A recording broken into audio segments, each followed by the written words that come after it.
다양한 분야의 명사를 초청해 삶의 지혜를 들어보는 시간, 지혜다락방. 안녕하세요. 저는 아나운서 김미진입니다. 지난 시간에 이어서 오늘도 대한민국의 뇌공부 열풍을 일으키신 박문호 박사님과 함께하도록 하겠습니다. 박사님 모시겠습니다. 큰 박수 부탁드립니다. 안녕하세요. 네, 지난 시간에 굉장히 강의를 재밌게 들었습니다. 감정 진화에 대해서 이야기를 해주셨는데 대화를 할 때 다투지 않는 방법에 대해서 간단하게 언급을 해주셨어요. 이 방법을 소개해 주실 때 사실, 감정, 그리고 의미 단계를 구분해서 이야기를 해야 서로 소통하는 데 문제가 없다, 또 다툴 여지가 없다라고 말씀해 주셨는데 이 사실, 감정, 의미 단계를 구분하는 방법에 대해서도 간단히 설명해 주실 수 있을까요? 그 구분은 임의적이죠. 사람마다 다르죠. 네. 그래서 협정을 해야 됩니다. 그래서 통신공학에서 그걸 프로토콜 맞춘다 그러는 거예요. 그래서 어떻게 하면 두 사람이 대화를 할 때 각종 분위기 좋게 해서 자, 지금부터는 우리가 일어난 사건 사실 먼저 쭉 나열해 보자. 그럼 내가 나열하면 당신 확인해 보세요. 확인도 하고 다 됐나요? 그러니까 시작점하고 끝점을 서로 맞춰주라는 거예요. 확인을 하라는 거예요. 자, 그럼 보통 사람들이 나는 사실 나열하는데 좀 화가 퍽퍽 나잖아요. 듣는 사람이. 그러면 스탑. 지금 사실 이야기할 거네. 확인을 해달라는 거예요. 그게 다 끝나면 도장 찍자 그래야 돼요. 같이. 자, 사실 끝났다는 시그널을 보내라는 거예요. 그럼 두 사람 같이 다음 2층으로 올라가서 감정에 대해서 그동안 쌓였던 감정을 한번 이야기해봐. 이렇게 되는 거예요. 그때 해야지 나는 사실을 이야기하는데 감정을 이야기하면 혼선이 일어나갖고 백날 해도 아무 결과 안 나요. 굉장히 흥미로운 대화 방법이네요. 뇌와 언어에 대한 이야기 오늘 들려주신다고 했는데 방금 이야기해 주신 대화의 방법과도 또 어느 정도 연관이 있을 것 같다라는 생각이 듭니다. 그렇죠. 오늘 강의도 굉장히 재미있게 기대해 보도록 하겠습니다. 그럼 큰 박수로 청해 듣도록 하겠습니다.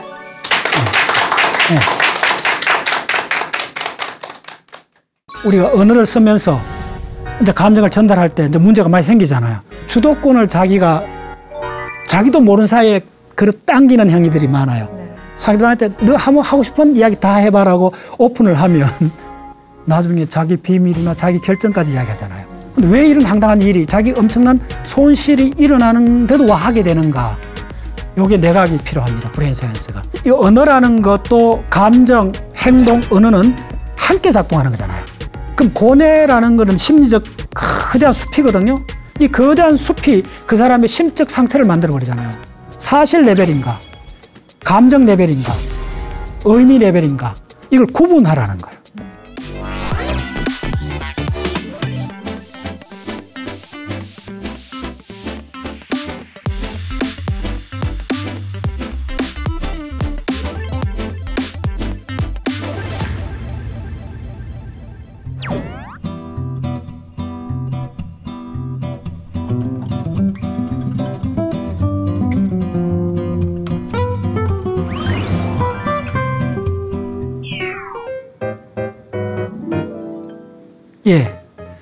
지난 시간에 감정에 이어서 이번에는 언어에 대해서 말씀드리겠습니다. 감정에서 가장 핵심은 뭐였더냐 하면 감정이 기술적인 문제다. 그래서 초시계, 스탑워치하고 온도계가 필요하다. 그럼 어느 쪽에서 거의 해당되는 건 뭐냐 하면 언어 생활이 실제로 일어나는 거는 대화잖아요. 거의 90%가 대화잖아요. 그래서 대화를 어떻게 효율적으로 능숙하게 잘하는가, 이 문제가 우리가 언어를 쓰면서 이제 감정을 전달할 때 이제 문제가 많이 생기잖아요. 그러면 효율적인 대화에 대해서 빨리 말씀드리고 또 언어에 대한 내과학적인 측면을 말씀드리겠습니다.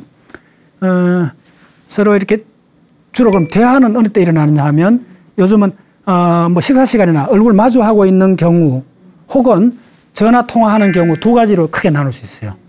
그래서 상대방하고 두 사람이 대화를 할 때 크게 우리가 대화를 이야기하면 이제 호응을 잘하라, 그다음에 질문을 하라, 뭐 그런 이야기를 하잖아요. 근데 이제 호응을 하는 것 속에도 우리가 순간적으로 착각하는 게 있어요. 자, 뭐 한 구체적인 예를 들어 봅시다. 어떤 사람이 암에 걸렸다 합시다. 예를 들면 그러면 내가 좀 어려운 상황이잖아요. 그 전화를 해갖고 위안을 해주잖아요. 아, 그래, 뭐 이렇게 저렇게 힘들죠, 이렇게 이야기를 하잖아요. 근데 그 상황이 굉장히 좀 말이 술술 나올 수 있는 상황이 아니잖아요. 한 사람은 굉장히 생명이 위태로운 상황이고 이러면. 그래서 사람들이 그걸 넘어가기 위해서 다른 환자의 예를 들어줘요. 아, 내가 내 친구 병문안을 갔다 왔는데 그 사람도 뭐 당신하고 비슷한 그런 위험한 암이더라. 뭐 이렇게 이야기를 하면서 그 사람 이야기를 해요. 그게 무슨 말이냐 하면, 대부분 그렇게 하면서 호응을 했다고 생각해요. 주제가 같으니까네. 주제가 같아도 호응이 아닌 경우가 대부분입니다. 자, 다른 예를 들어줄까요? 어떤 사람이 가서 에펠탑을 봤다고 막 그 불란서 갔던 이야기를 하면, 아, 그래, 나는 누브르 박물관 나도 갔다 왔어. 이렇게 이야기하거든요. 그럼 호응처럼 보이죠? 그게 호응이 아닙니다. 내가 누브르 박물관에 갔다 왔다고 이야기를 하면 이야기의 주도권을 내가 갖겠다는 겁니다. 그러면 그 사람이 리얼하게 본 에펠탑을 설명하기도 전에 이야기는 누브르 박물관으로 가게 되어 있어요. 자, 하나는 나쁜 예, 하나는 좋은 예를 이야기했잖아요. 그러니까 이게 뭐냐 하면 대부분 말을 하는 중에 우리가 그 주도권을 자기도 모르는 사이에 그릇 당기는 행위들이 많아요. 네. 그게 호응이란 탈을 쓰고 하기 때문에 같은 비슷한 게 맞장구를 쳐줬는데 사실은 끝나고 나면 크게 이게 시원하지가 않는 거예요. 그럼 어떻게 해야 되느냐. 에펠탑을 봤으면 내가 누브르 박물관을 봤던 걸 내가 리얼한 예가 많잖아요. 목구멍까지 이야기 나와도 그걸 억누르면서 그래 당신이 봤던 에펠탑에 대해서 설명을 해봐. 그래서 가장 그 대화에 좋은 거는요. 그리고 그 다음 어떻게 됐어? 이렇게 유도를 해주는 거예요. 그러면 상대가 계속 재밌게 자기가 리얼한 상황을 이야기를 하잖아요. 예, 요걸 뭐냐면 내 걸로 뺏어오는 걸 전환 반응이라 그래요. 그 다음에 하나는 요게 진짜 호응이에요. 진짜 호응은 그 사람 사례 속으로 들어가야 돼요. 내가 경험했는 사례로 이야기를 하면 대부분 그렇게 합니다. 무의식적으로 그렇게 해요. 그럼 맞장구 치는 것 같은데 그게 아니에요.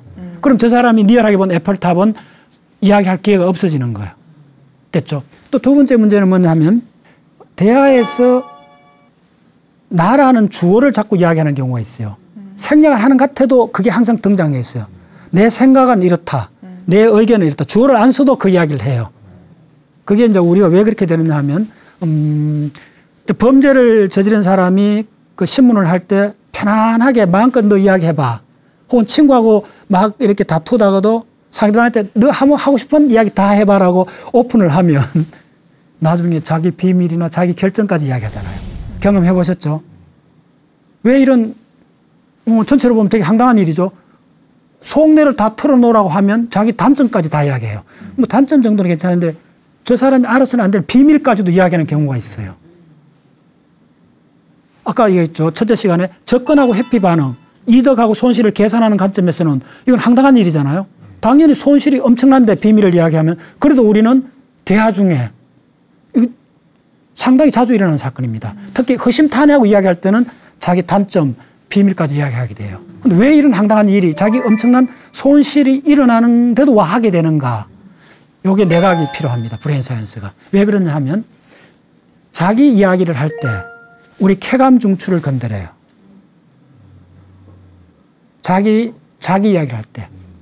그래서 말을 계속 하고 싶어지는 거예요. 자기 이야기를.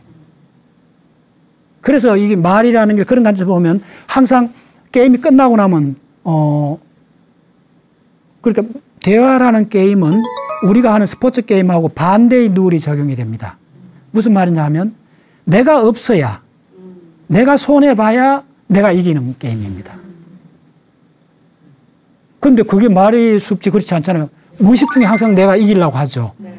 그게 또 뭐하고 링크됐냐면 내가 이길 때 내 단점을 노출하면서도 내가 주도권을 가질 때 쾌감 중추가 계속 작동을 하기 때문에 끊임없이 자기 주장을 하는 거예요. 됐죠? 끊임없이 자기 주장을 해요. 이거는 이 브레인 안에서 쾌감 중추를 계속 자극하기 때문에 그래요.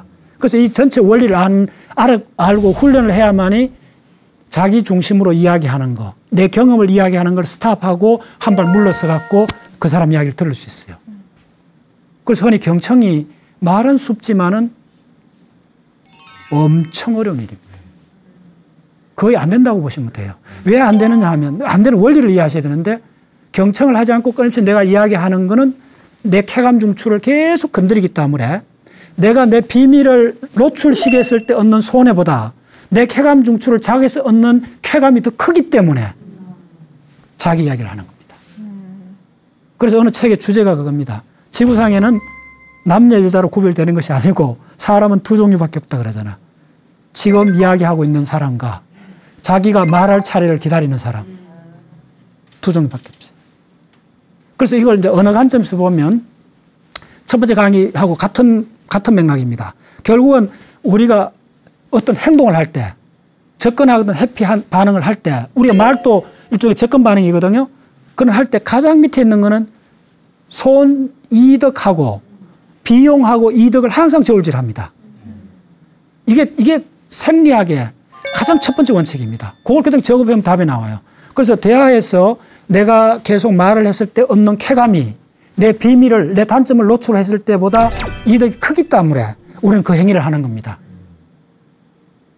근데 그게 짧은 영역에서는 이득인데 한번 물러서 보면 수년, 수십 년을 보면 그건 항상 마이너스죠.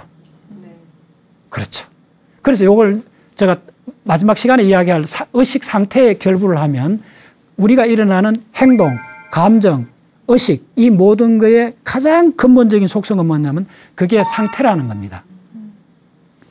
감정 이야기할 때 핵심이 뭐였어요? 일어나는 거라 그랬죠. 일어나는 상태입니다. 그래서 그게 어떤 생리적 상태라는 걸 오랫동안 훈련을 통해서 깨달아야 돼요.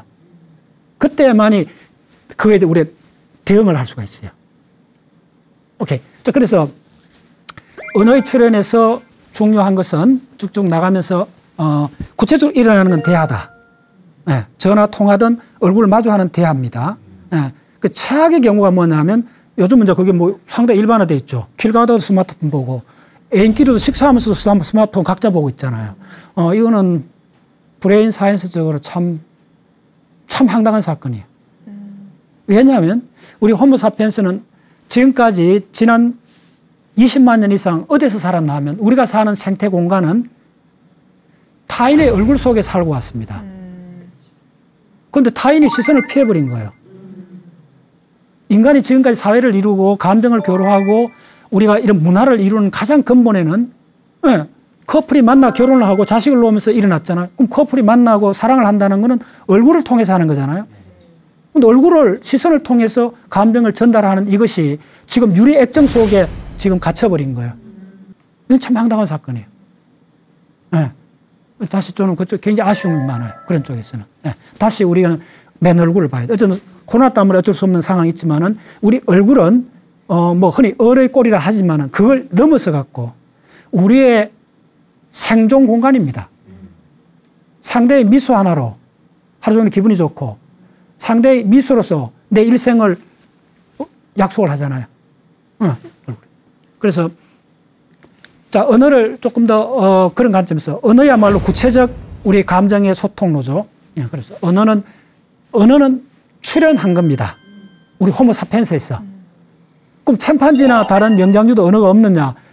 그건 의사소통의 소리기는 하지만은 이어서 언어라고 했을 때는 가장 중요한 게 어떤 특성을 가져야 되느냐 하면 침판지나 많은 동물들은 카나리아 새는 침판지 같은 단어를 할 수가 있어요. 훈련을 하면. 그런데 문장 레벨에 올라가지 않아요. 이건 완전히 다른 차원입니다. 그러니까 외마디 소리 지르고 우리가 동물로서 우리도 소리를 지를 때가 있어요. 뭐 앞뒤를 밟아보세요. 악하죠. 그 다음에 뭐 놀랑 뭐 억하죠. 그 다음에 노인이 되면 억후야 하죠. 하죠. 이게 다 동물로서 내는 소리입니다. 이건 다 동물이 갖고 있어요. 그거는 단어입니다. 짧은 그냥 그거. 언어가 지금 이야기하는 언어라 했을 때는 핵심이 구성적으로 돼야 됩니다. 문장은 단어를 연결하는 겁니다. 단어를 연결했기 때문에 순서가 있는 겁니다. 순서를 조작할 수 있습니다. 자, this is pen, is this pen? 주어 동사 바꾸면 의문형에서 서술형으로 바뀌잖아요. 순서만 바뀐 겁니다. 그 다음에 액센트 연으면서 우리 감정을 실을 수 있죠. 네. 그래서 언어의 출현에서 우리 인간만이 갖고 있는 놀라운 특징은 뭐냐 하면 문장을 구성한다는 거예요. 그러니까 외마디 소리가 아니고 스피치를 할 수 있다는 겁니다. 그 하는 영역이 다 다릅니다. 오케이. 그래서 언어는 주어, 동사, 목적의 형태로 순서별로 나열되어 있기 때문에 순서가 정보입니다. 그리고 우리는 그 순서를 바꾸고 그다음에 한 단어 속에 있는 음소에다가 액센트를 붙이는 그 순서에 따라서 위치에 따라서 감정이 달라집니다. 다르고 다르잖아요. 잘했어. 비울 수도 있고 동일한 말인데 다르잖아요. 우리나라 캐치하잖아요. 이런 걸 뭐라고 하냐면 언어의 구성적 능력이라고 그래요. 그래서 바로 언어가 우리 사고를 구성합니다. 이 고급 사고를 언어가 합니다. 그래서 그게 구성적이란 말이 가장 핵심입니다. 동물은 이 구성하는 능력이 희박합니다. 그래서 그 만들어내는 영역을 빨리 말씀드리면 베르니커 영역에서 소리하고 의미를 결합합니다. 바람, 사랑, 가을, 사람 이름 모든 게 이제 소리하고 의미가 결부됐죠. 그래서 이걸 뭐라 그러냐면 어문학적 사전이라 그래요. 포노로지컬 렉시콘이라 그러고 또 하나는 뭐냐면 우리가 문자를 보면 예를 들면 사과하면 사과라는 단어가 보이잖아요. 머릿속으로. 그 사과라는 단어하고 사과 이미지가 있잖아요. 시각적 이미지하고 사과라는 시각적 기호 이미지가 결합하는 걸 뭐라 하면 시각적 사전이라 그래요. 그래서 시각적 사전, 그다음에 소리의 음가에 대한 청각적 사전, 요 두 사전이 언어 출현에 먼저 선행이 됩니다. 거기 어디서 나오냐면 베르니케 영역에서 바로 이 음가가 의미하고 연결되는 부위가 뒤에 있습니다. 그 다음 그림 보면 이제 가장 요약해놨는데 보시면 그래서 이쪽에서 베르니케 영역 그 부근하고 연결을 해서 단어하고 의미가 결합됩니다. 그러나 요거는 브레인 속에서 일어나는 상황이고 발음으로 아직 나오지 않은 겁니다. 그럼 발음으로 나오려면 혀가 움직여야 되고 입술이 움직여야 되잖아요. 그럼 이게 운동 출력으로 연결이 돼야 돼요. 그래서 운동 출력 쪽으로 하는 게 저쪽에 노란 쪽에 있는 브로카 영역입니다. 저 브로카 영역은 1800년도인가 그 불란스에 어떤 환자가 있었어요. 이 사람 발음을 딱 요밖에 못해요. 탄 요 발음밖에 못했어요. 다른 지능은 다 아주 정상이에요. 그래서 이 사람이 죽고 부검을 하고 브레인을 적출해 봤더니 바로 이쪽에 왼쪽에 이쪽에 구멍이 나 있는 거예요. 그 영역이 지금 노란 저쪽입니다. 그래서 저 사람이 발음을 잘 못했잖아요. 그래서 이게 그 유명한 브로카라는 의사가 연구를 했는데 브로카 실어증이라 그래요. 발음을 못하는 거예요. 근데 이 사람은 보고 있으면 답답하지는 않아요. 이 사람 딱 보고 있으면 이 사람이 적당한 단어를 찾으려고 몸부림치는 얼굴 표정이 보여요. 그 자기가 단어를 못 찾고 있다는 거 알고 있어요. 그래서 이 사람 초기 때 진행되면 실발음증이 되고 초기에 발음이 안 됐다가 의미는 다 이 사람 내부적으로 알아요. 표출은 안 되죠. 그러면 손짓 발짓을 할 수 있어요. 얼굴 표정으로. 그 다음에 발음이 부실해지고 두 번째는 단어를 찾는 게 자꾸 어려워지는 거예요. 그 다음 세 번째는 실문법으로 가요. 실문법으로 가면 내가 너를 때렸다 할 때 주어하고 목적어를 구별을 잘 못해요. 문법까지 해송이 돼요. 근데 노란색이 브로카 영역이고 저쪽이 잘못되면 브로카 실어증, 발음에 관한 겁니다, 주로. 그리고 저쪽에 있는 이 긴 파이버, 저게 뭐냐면 궁상다발이라서 브레인 안쪽에 있습니다. 그래서 소리를 내는 소리의 음가하고 발음하는 운동기관을 연결해주는 브레인 안에 있는 고속도로입니다. 저 고속도로가 우리를 중얼거리게 합니다. 여러분들 어떤 단어 암기할 때 어떻게 합니까? 북 어떤 BOOK 이렇게 암기하잖아요. 그때 우리가 한번 하면 길거리를 가다가도 의식 안 해도 그게 되고 있잖아요. 그걸 이제 어문 루프라고 하는데 그 루프가 저 위에 있는 그 진한 저겁니다. 그래서 우리가 연부를 하고 주문을 하고 이래 하는 것도 저 루프를 타고 갑니다. 무한 반복을 하면 저게 굉장히 힘이 있어져요. 오케이? 그 다음 베르니케 실어증은 말은 유창하게 해요. 말은 유창하게 하는데 가까이서 들으면 횡설수설이에요. 주어 동사 목자가 막 뒤죽박죽이 되어 있고 무슨 말인지 몰라요. 의미는 하나도 없는데 발음은 문제가 없어요. 그런데 이건 더 심각한 언어 장애인데 이 사람이 말을 하고 있는 말의 내용도 몰라요. 또 들은 내용도 몰라요. 네, 그 두 가지가 실어증이 있습니다. 기본적으로. 자, 그래서 저렇게 하면 이제 요게 그 베르니케 브로카 실어증하고 위로 올라가면 운동 피질 1차 운동 영역하고 그 프리모터 영역이 있습니다. 저쪽으로 올라가면 언어 영역하고 링크된 저쪽이 끊어지면 어떻게 되느냐 하면요. 들은 대로 행동을 못 해요. 너 가서 책을 갖고 와라 이야기를 하면 그걸 책을 갖고 와라는 의미를 알아도 그걸 행동으로 표출을 못해요. 알아도 행동으로 안 나오는 게 있습니다. 예를 들면 여러분들 파킨슨 병 같은 경우는 내가 걸어가고 싶다고 행동을 내고 싶어도 그 행동이 내 몸에 갇혀 있는 거예요. 그래서 반드시 브레인 공부할 때는 감각 단계, 그 다음에 의미 단계, 그 다음에 의미를 행동으로 옮기는 단계가 다 분리되어 있습니다. 이게 거의 한 100ms 내로 결합이 됩니다. 그래서 어느 단계에서 잘못되면 그게 다 부작용이 드러나는 겁니다. 예를 들면 문자를 보여줬는데 보고 읽을 수는 있는데 쓸 수는 없는 것도 있고 자기가 받아 적을 수는 있는데 손으로 쓸 수는 있는데 쓴 문장의 의미를 모를 수도 있어요. 이제 궁극적으로 이 언어 장애는 행동 장애하고 링크되어 있습니다. 그래서 말이 시가 된다는 거. 말이 그대로 하면 저주의 말 같은 거 하잖아요. 그게 작동하는 이유가 뭐냐면 저주를 하면 언어로 들리잖아요. 소리 들리면 그게 행동하고 링크가 되어 있습니다. 그래서 말 조심은 참으로 해야 돼요. 네. 반드시 피해야 되는 말은 저주 섞인 말은 하면 안 돼요. 인류 역사에서 그걸 금했죠. 근데 그게 무의식적으로 불쑥 나오면 진짜 그거 안 나오도록 핵심이 그겁니다. 그건 왜 그러냐 하면 그게 저 안에서 우리의 행동하고 회로가 링크되어 있습니다. 링크되어 있는 게 가장 중요한 것 중에 하나가 말씀드리면 시각으로 가는 이쪽은 무의식적으로 손가락하고 링크되어 있습니다. 그러니까 우리가 막 그 말을 할 때 전화할 때 보면 앞에 사람이 없는데도 그거 알아서 막 손을 흔들잖아요. 가잖아. 뭐가 알아서 막 일하잖아요. 손이 가만히 있지 않잖아요. 그게 뭐냐면 이쪽에 있는 프로세서하고 이 앞에 있는 사람처럼 이 손 동작이 나가버려요. 그 말은 뭐냐면 손 움직임하고 시각은 링크되어 있습니다. 내 대전에서 서울 전화하면 서울에 있는 사람이 내 브레인 속에서 이미지적으로 작동을 합니다. 그래서 그 사람한테 손가락질 하고 있는 거예요. 눈으로 보는 거는 손으로 한다. 이게 인간의 가장 놀라운 능력입니다. 다른 동물은 그렇게 하지 않습니다. 침판지는 호독 가는 걸 배우는데 뭐 몇 년 걸린다 그러잖아요. 근데 우리는 보면 한다. 우리 호모사피엔스의 가장 놀라운 능력은 보면 뭘 할 수 있다. 하는 걸 주로 손으로 하는 거거든요. 보면 왜 할 수 있는가? 그게 손가락하고 이쪽의 시각 이미지가 그냥 결합됩니다. 그 영역이. 오케이. 저렇습니다. 우리 브레인 혈관입니다. 리얼로. 네. 그래서 아까 전 시간에 얘기했죠. 혈관 사이즈를 조절하는 거. 이게 전부 다 무의식적으로 이 브레인에서 다 있고 우리 몸속에 다 일어나고 있습니다. 자, 그래서 브레인에 관한 기본적인 자료를 제가 모았는데 말씀드리면 아까 했던 베로니카 영역에서 브로카 영역으로 연결되어 있죠. 우리가 처음 배웠던 모든 단어는 무의미했죠, 우리한테. 그러나 반복을 하면서 의미가 생겼죠. 무의미한 단어를 반복할 수 있는 하이웨이가 아큐트 파시큘러스라 개인적 안에 있습니다. 그 다음에 의미가 되면 위에 피질로 연결됩니다. 예, 그렇게 연결되고. 그 다음에 연결되는 양상을 보시면 요거 있습니다.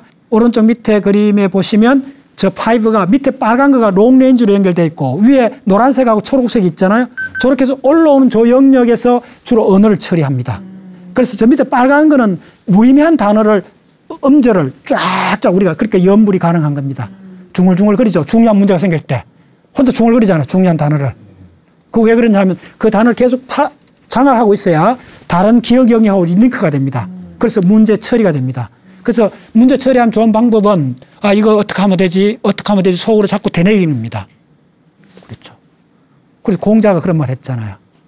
어떻게 할까 하지 않는 사람은 나도 어떻게 하게 할 수 없다. 네. 그래서 어떤 문제를 푸는 언어학적으로 가장 좋은 거는 그걸 마음속으로 되뇌이라는 거예요. 어떻게 하지? 그러면 저 빨간 누프가 계속 작동을 한다고 보시면 돼요. 그러면 그 위에 초록색 누프 쪽하고 노란색 누프도 자극을 하게 돼갖고 위로 올라가서 대뇌 피질에 내가 기억했던 이전에 10년 이상 공부했던 그걸 링크시켜 줍니다. 리얼 그 브레인 사진에 보면 이렇게 활처럼 되어 있습니다. 예. 그래서 아퀴트라 그러죠. 자, 그 다음 보시면 듣는 쪽은 어떻게 됐냐면 저쪽에는 좀 리얼한 자료인데 저게 속기뼈입니다. 우리 중이에 속기에 망치뼈, 모르뼈, 등자뼈가 있습니다. 저 등자라는 게 이렇게 발 되는 거 있잖아요. 우리 그거 이렇게 있습니다. 근데 중요한 게 보시면 가운데 있는 저 뼈들이 거의 한 1억 년 이상 진화되었다 생각하시면 됩니다. 그러면 저게 뭐죠? 우리가 언어에서 듣는 쪽이잖아요. 그러면 여러분들 혹시 물가에서 물속에서 잠수하고 있는데 물속에 들어가 있는데 친구가 바깥에서 부르면 잘 들리나요? 안 들리죠, 잘. 그 왜 그러냐 하면 바깥에서는 공기잖아요. 물은 액체잖아요. 그래서 이쪽에 밀도차가 상당히 나기 때문에 음파가 수면에서 반사돼 갑니다, 대부분. 자, 그 현상이 사실은 우리 귀에도 있습니다. 이 안에 림프관은 액체로 차 있거든요. 그 다음에 고막 위까지는 기체잖아요. 공기잖아요. 공기에서 기체에서 이 림프가 나는 액체로 그 음향 에너지가 전파가 돼야 되는데 다 반사가 됩니다, 대부분. 그런데도 그걸 극복하기 위해서 저러한 뼈 구조가 진화되어 온 겁니다. 그래서 20배 압력을 높여줍니다. 힘으로 실었다 생각하면 돼요. 예, 우리 인간의 귀에서. 그래서 언어도 이제 그렇게 진화를 했습니다. 자, 요거는 저는 꼭 소개하고 싶은 자료인데 최근에 이제 이 2015년도에 난 논문입니다. 그래서 우리 브레인의 언어에 관련되는 브레인 부위를 전체 다를 해부학적으로 하나하나를 찾아봤어요. 예, 자극을 좀 찾아냈는데 그걸 연결한 전문 논문에 있는 자료인데 보시면 우리가 말을 하기 위해 갖고 관여되는 브레인 영역이 21곳이나 됩니다. 그렇죠. 그래서 말 잘하기가 엄청 어려운 겁니다. 저 21곳을 전부 다 훈련시켜야 된다 생각하세요. 그리고 저 전체가 한마디로 말하면 그 사람의 내면의 상태를 만들어버린 겁니다. 그래서 그 대통령의 말하기인가 하는 그 우리나라 말에 대해서 전문가가 한 명 있습니다. 그분 책에 이런 대목이 나옵니다. 그 말은 말하는 화자의 화술이 아니고 청자의 심리학이다. 그래서 말은 내가 아무리 잘한다 해갖고 이게 잘 되는 게 아니고 듣는 사람의 마음의 상태라는 겁니다. 그 마음의 상태를 결정하는 게 저 전체다 합니다. 요 원리를 조금 이해를 하면 우리는 말은 그래서 게임이 듣는 사람이 이기도록 해주면 그 사람이 기분이 좋을 거 아닙니까? 그럼 그 사람이 뭐든지 좋게 반응을 할 거 아닙니까? 이 원리입니다. 그래서 말은, 대화는 게임의 룰이 스포츠 게임하고 정반대라는 거예요. 인간 하는 모든 행위 중에 대화의 게임의 룰은 내가 져야 이기는 겁니다. 요거 하나 기억하시면 돼요. 그 원리가 뭐냐 하면 내가 아무리 능숙한 화술을 훈련을 했다 해도 이거가 결정되는 것이 아니고 내가 말이란 발음을 하면 이 단어가 화살처럼 나가고 나면 내하고 관계없다는 거예요. 관역은 상대라는 거예요. 관역이 꼽혔냐 안 꼽혔냐 이 문제지. 예. 그러면 그 전체를 결정하는 거는 대화를 결정하는 거는 말하는 사람이 아니라는 거예요. 듣는 사람이라는 거예요. 오케이. 그러니까 듣는 사람이 뭐냐 하면 듣는 사람의 심리라는 거예요. 그게 그러니까 브레인 전체라는 거예요. 오케이. 그래서 간단히 좀 더 말씀드리면 이렇게 되어 있습니다. 일단 시각적으로 보죠. 말을 한다는 거는 얼굴 표정을 보죠. 그럼 감정이 들어오죠. 얼굴 표정을 보고 대화를 하면서 일단 대화가 된다는 거는 벌써 그 사람한테 그 사전이 3개가 준비가 돼야 돼요. 첫 번째는 뭐냐면 풍부한 시각적 이미지, 사물에 대한 정보, 시각적 이미지. 그 다음에 그 발음에 대한 정보. 그러니까 비주얼 렉시콘, 시각적 사전. 그 다음에 이쪽에 청각적, 포노로지컬 렉시콘. 그 다음에 어쨌든 내가 발음을 해야 되잖아요. 액센트를 주고 주어 동사 목적을 바꿔야 되잖아요. 그때 필요한 게 운동이잖아요. 혀, 턱, 입술의 운동인데 이걸 관장하는 영역이 이 하전두엽이라고 그래요. 인페리어 프론탈 코텍스라고 그러는데 이 하전두엽하고 또 한 영역이 어디냐 하면 프리모타라는 영역인데 이 프리모타라는 게 뭐냐면 모타라는 게 운동이고 프리라는 거는 운동 앞에 있다는 겁니다. 그 말은 뭐냐면 운동을 조절하는 거랍니다. 그래서 운동을 조절 어떻게 하느냐 하면 이쪽 머리 쪽하고 우리 바디 쪽을 2개 구분합니다. 그래서 머리 쪽 운동을 조절하는 걸 뭐라 그러냐 하면 프리모타 벤트랄, 배 쪽. 그 다음에 바디 쪽 운동, 손발, 몸통 운동을 조절하는 걸 프리모타 도자리라 그래요. 등 쪽이라 그래요. 근데 언어는 여기서 일어나잖아요. 몸통에서 일어나는 거 아니잖아요. 언어는 이 얼굴하고 입에서 일어나는 거잖아요. 그걸 뭐냐면 프리모타 벤트랄이 관장을 해요. 그럼 어떤 식으로 관장을 하냐면 이쪽에도 미리 만들어진 사전이 있어요. 그게 무브먼트 사전이에요. 움직임의 사전이에요. 그럼 내가 어떤 하다고 화가 났을 때 어느 말에다 액센트를 줄 건가? 그걸 순간적으로 결정해야 돼요. 그 다음에 행동에서도 내가 냉장고에 물병을 갖고 온다, 물컵을 갖고 온다 할 때도 냉장고 문을 연다, 당긴다, 물컵을 한다. 이 모든 때 윗팔, 아랫팔, 팔꿈치, 팔목, 손가락 이 각각의 운동의 그 힘의 세기, 각도 요 모든 정보가 바로 이 프리모터에 다 저장이 되어 있습니다. 그 저장되어 있는 걸 미리 만들어진 기본 요소를 어떻게 배열하는가, 나열, 순서대로 나열하는가가 핵심 문제잖아요. 그 배열하고 하는 정보가 어디에 있냐 하면 뒤쪽에 있는 그걸 작업기억이라고 합니다.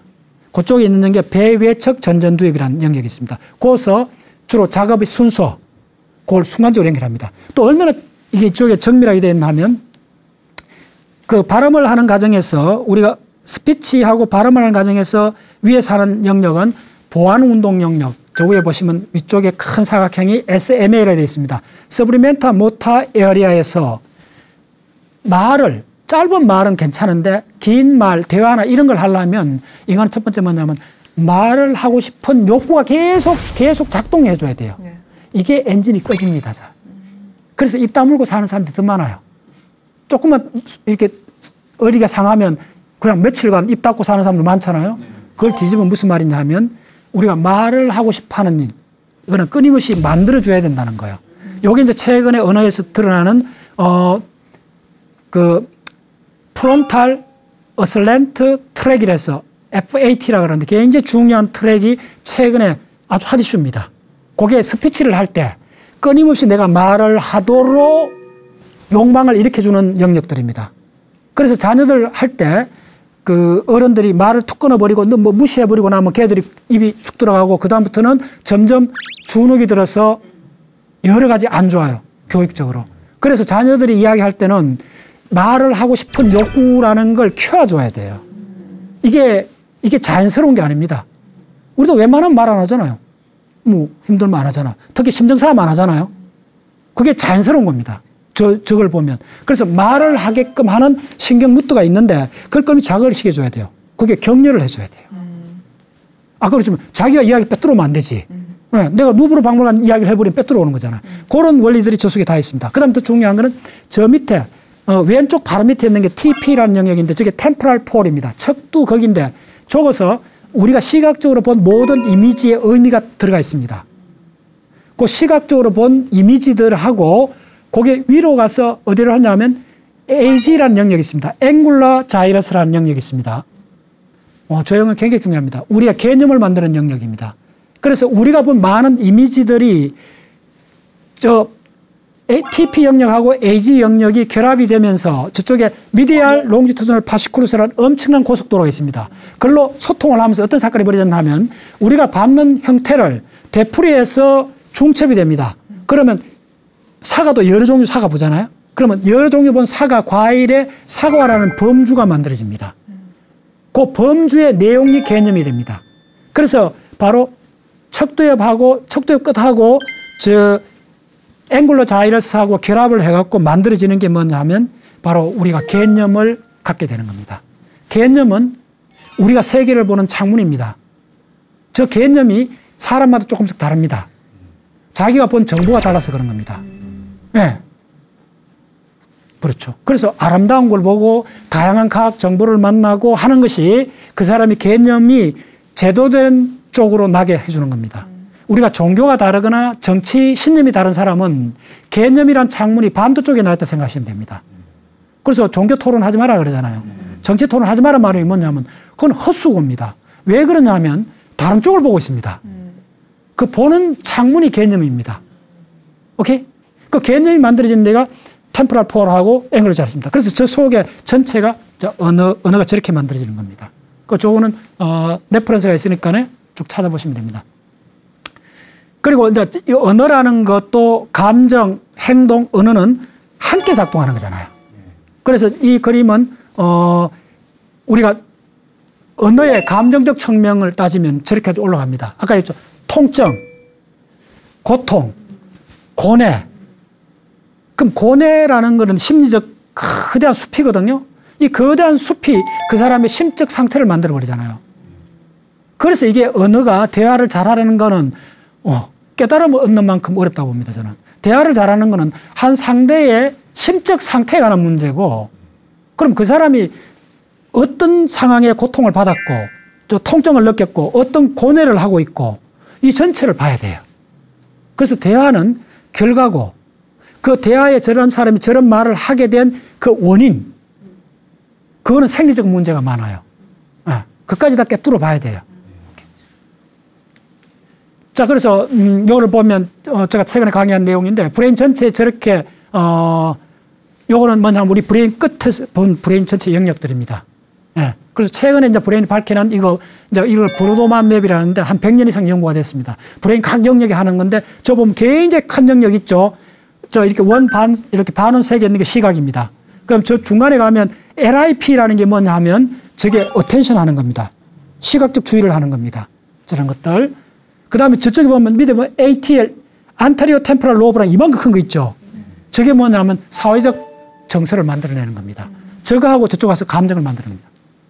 요거는 안으로 잘랐을 때 내용입니다. 요거 하나 멘트 드리면, 저쪽에 보시면 앞쪽에 가장 큰 사각형이 있죠. 저게 뭐냐면 미디알 프리프론탈입니다. 그럼 뒤쪽에 보면 가장 큰 게 PC라 되어 있죠. 이 두 영역이 연결된 게 디폴트 모드입니다. 멍 때리기 이야기 들어보셨죠? 그게 약간 관련되는 겁니다. 저 디폴트 모드가 우리가 자아가 출현하는 겁니다. 그래서 우리의 심적 상태 속에는 나라는 게 그 속에 가득 있습니다. 내 상태. 그러면 그 나라는 그 심적 상태는 본인의 기억을 전부 다 참조하게 됩니다. 그래서 저 PC라는 영역이 우리가 지난 모든 했던 기억을 엿듣고 있습니다. 그래서 끊임없이 자전적 해상을 하게 됩니다. 그래서 사람은 끊임없이 자기에 대해서 이야기를 하고 싶어지는 거예요. 자기 경험을. 그리고 이건 조금 다른 간단한 지식을 전달해 드리면, 우리가 브레인의 신경세포, 뉴런이라는 신경세포가 있는데, 저 큰 세포 옆에 초록색 세포 있잖아요. 쪼매는 초록색 세포들이 글리아라는 세포입니다. 그래서 마이크로 글리아라는 세포인데, 이게 그 면역세포의 일종입니다. 대식세포가 브레인 속에 있는 대식세포 같은 게 적은데, 뉴런보다 훨씬 많잖아요. 그래서 이게 뭐냐면 우리의 심적 상태는 또 면역 반응하고 관계 있습니다. 스트레스를 받으면 면역 시스템이 교란이 됩니다. 요거는 좀 특이한 자료가 있다면 보여드리는 겁니다. 레퍼런스에서 보세요. 저게 먹으면 우리가 면역 작용 같은 것도 심적 상태를 만드는 게 면역 반응이 의외로 큽니다. 그래서 어느도 더 깊이 들어가 보면 우리 내부하고 관계 있습니다. 속이 편해야 좋은 말이 나오지. 맞잖아요. 속이 편하다는 말은 뭐냐면 먹는 음식물하고 관계 있습니다. 그래서 마지막에 저 보시면, 요거 있는 자료가 아주 특이한 자료인데, 실제로 여러분들 글루코스가 연결된 갈락토스나 글루코스, 만노스 이런 게 되는데 그 분자 구조를 찍은 겁니다. 지금 보입니다. 소장 육모에 나와 있는 구조입니다. 그리고 이 면역 시스템인데, 저거는 뭐냐면 우리 소장에 그 면역 세포들의 센터가 있습니다. 저게 소장이잖아요. 보면 한 2cm쯤 되는데 저 하얀 반점 있죠. 저게 T세포, B세포, 수지상세포, 자들이 대기병으로 있습니다. 우리 창자 이쪽은 엄청나게 많은 면역 조직들이 창자에 저렇게 붙어 있습니다. 그래서 저쪽에서 우리가 그 내부, 내장에 대한 모든 상태, 그래서 아까 전 시간에 했던 미주신경하고 자들하고 전부 다 협연을 합니다. 그리고 면역 시스템하고 브레인 시스템이 협연을 해갖고 실시간으로 우리의 가장 바탕에 있는 신체 상태를 만들어줘요. 그 신체 내장 상태가 느낌의 바탕입니다. 이쪽에 보시면 그 템포럴 폴 있죠. 아까 했던. 저기에서 가장 중요하게 하는 게 우리가 이미지를 만들고 사회적 정서의 일부가 처리됩니다. 그 다음에 앞에 있는 게 좀 프론탈 폴인데, 이거는 우리가 장기 목표를 만들어냅니다. 그래서 우리가 행동, 마음, 언어, 이 모든 거는 우리 호모사피엔스가 하는 거는 각자가 하는 장기 목표 하에 실행 파일이 돌아가고 있는 겁니다. 그래서 언어를 대충 마무리해드리면, 아까 보였던 언어는 궁극적으로 심적 상태를 반영하게 됩니다. 그래서 우리 브레인에 20곳 영역이 상호 연결이 되어 있습니다. 그 전체하고 관여되기 때문에 우리는 대화를 잘한다는 것은 좀 평생 훈련해야 되는 그런 겁니다. 근데 이제 그거에 감정 차원에 늘어오면 조금 방법론이 나왔던 게 그걸 기술로 보라는 거예요. 근데 대화도 기술로 보라는 거예요. 그래서 기술적 접근이 돌파구를 열고 있습니다. 최근에. 그래서 언어에서 대화에서 기술적 측면은 뭐냐 하면 그러겠죠. 먼저 상태를 모든 게 상태니까 상태를 체크하라는 거예요. 그러니까 사실 상태인가, 사실 레벨인가, 감정 레벨인가, 의미 레벨인가 이걸 구분하라는 거예요. 이런 방법들이 기술적 접근이라고 합니다. 언어에서도 기술적 접근이 효과를 발휘합니다. 예, 있습니다.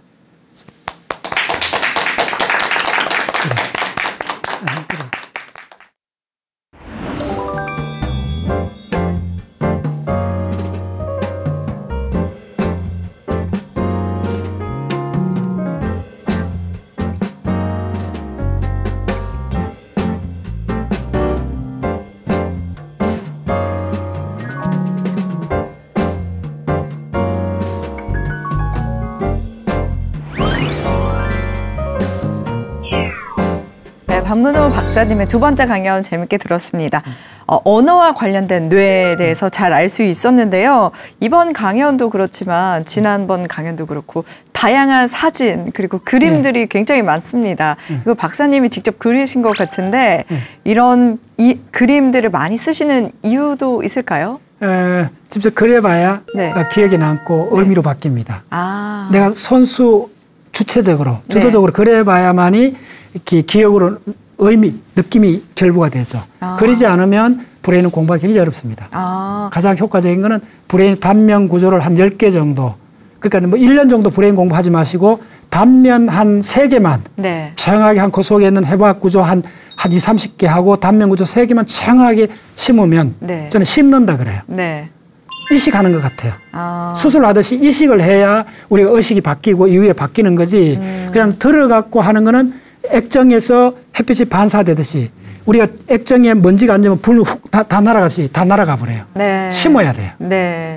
이렇게 이야기를 들어보니까 다음 시간에 어떤 강연을 해주실지 궁금한데요. 예, 이 모든 게 감정이든 언어든 상태라는 거. 상태. 일어나는 것.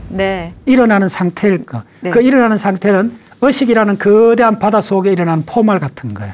그래서 의식을 브레인 사이언스에서 최고의 마지막 라스트 프론티어는 의식에 관한 문제거든요. 아직 완전히 해결이 안 됐는데 지금까지 밝혀진 몇 가지를 설명을 드릴 겁니다.